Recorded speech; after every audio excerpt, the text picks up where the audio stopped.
Have you ever baked a cake that looked like this, sunken in the middle? It has happened to us all. We've added either too much oil, the oven temperature wasn't right, or we added too much milk. Today, I'm going to show you how to fix this and go from this to this. First, you cut the cake into 2 layers. You'll start with the sunken cake side up, and you'll fill that hole with frosting. If the cake has a dome on it, you can cut that dome and stuff the cake into the frosting hole. It won't show because you'll have covered it with all that frosting.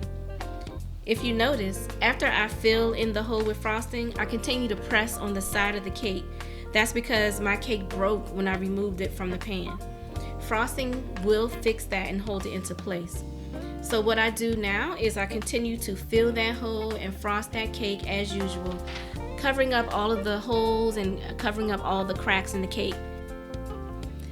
So we'll continue to smooth the icing, keeping in mind this is our crumb coat layer. So we'll also use the same frosting for filling that we use for the crumb coat layer. So we'll just continue to spread the frosting as usual, and then we're ready for the second half of our first layer cake. We'll place that on top. And this particular layer has no cracks, has no crevices, has no holes, so we can just frost as usual.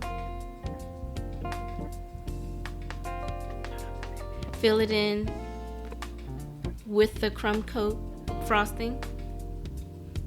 And once we're done, we're ready for our second cake layer. Remove it from the pan, place it on the pedestal.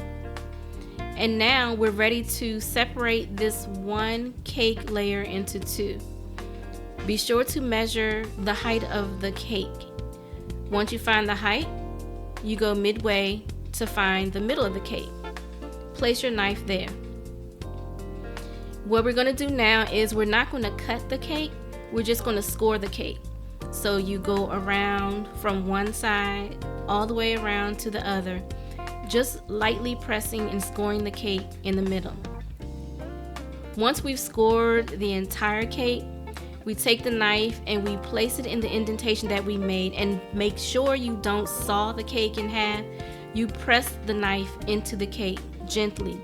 As you press the knife, you turn the base of the cake pedestal. That way we don't have any incidents with breaking the cake. So once we've completely gone around the entire circumference of the cake and we have 2 even layers, we're now ready to take the cake and place the 3rd layer on top. So here we place the bottom layer on top of the 2 already frosted layers. And again, this particular layer doesn't have any issues with holes or crevices or cracks.